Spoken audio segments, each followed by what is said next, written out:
Hello everyone, स्वागत है आप सभी का आपके अपने चैनल यूजीसी नेट अड्डा 24/7 पे। ये वीडियो खास रहने वाली है क्योंकि यहाँ पर हम वो बताने वाले हैं जो आपको कहीं नहीं मिलने वाला। जी हाँ, एंग्जाइटी प्रेशर से कैसे बाहर निकलें, सिर्फ एक पेपर में नहीं, दोनों पेपर में। मेरे साथ हैं आपकी अपनी सबसे चहेती ज्योग्राफी पढ़ाने वाली madam ji, Shikha Sharma. Thank you so much sir.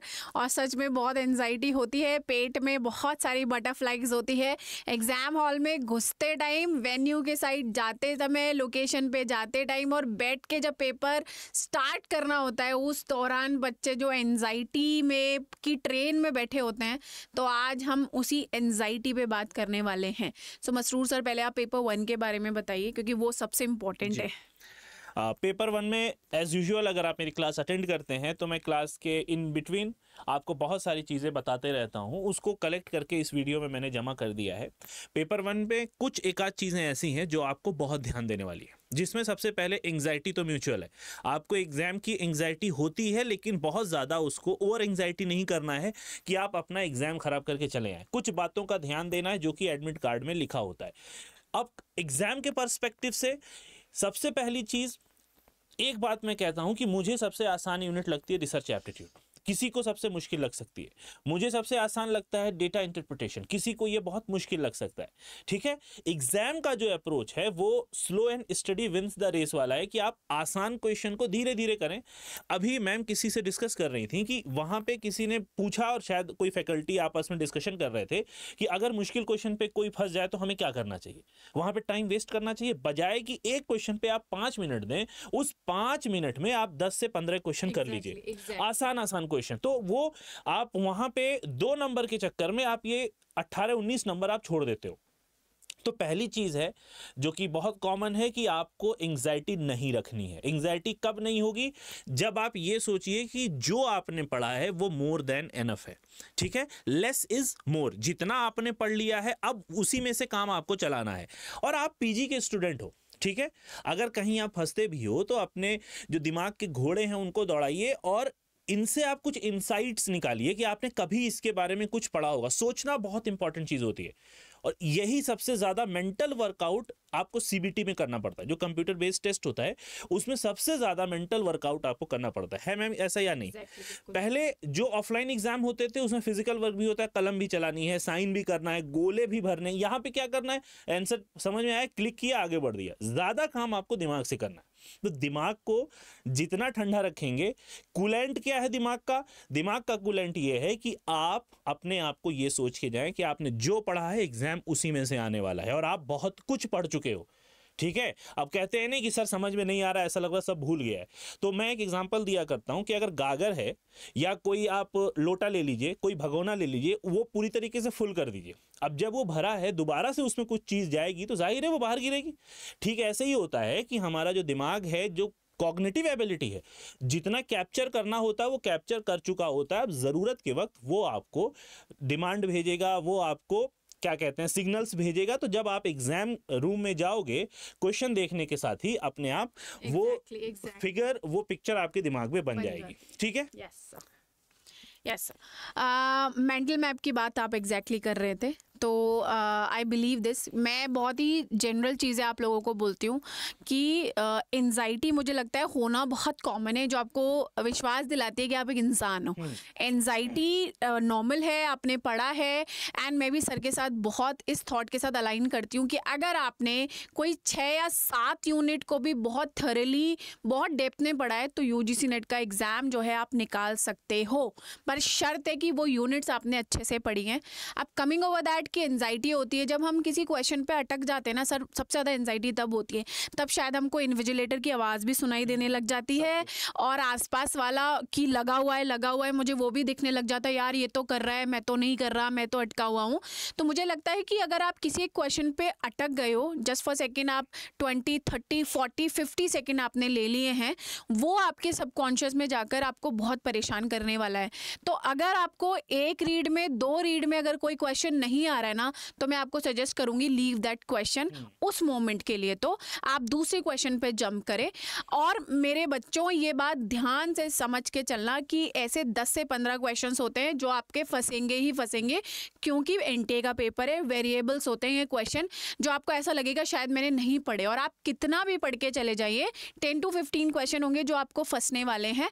तो उनके बेसिस पे अपना आकलन या अपने आप को जज ना करें, बिकॉज बाकी सब आपने पढ़ा हुआ है। मैंने बोला ना, अगर आप 75% भी पढ़ के गए उसके बेसिस पे आप आराम से यूजीसी नेट का एग्जाम निकाल सकते हो। तो पेपर के लेवल होते हैं, कुछ क्वेश्चंस होते हैं जो जनरल क्वेश्चंस होते हैं, मतलब इजी जो हर बच्चा कर लेता है, एक मॉडरेट है जिसमें आपको दिमाग लगाना है थोड़ा जो आपने पढ़ा है, और कुछ क्वेश्चन ऐसे होते हैं जो ऐसे क्वेश्चन हैं जो वेरिएबल है, जो हर बार 10 से 15 आपको हार्ड क्वेश्चंस लगते हैं। तो 10 से 15 जो क्वेश्चन है उसके बेसिस पे जज नहीं करना है, थोड़ा लाइट खाना खा के जाना, पर खा के जाना, वाटर बॉटल लेकर जाना।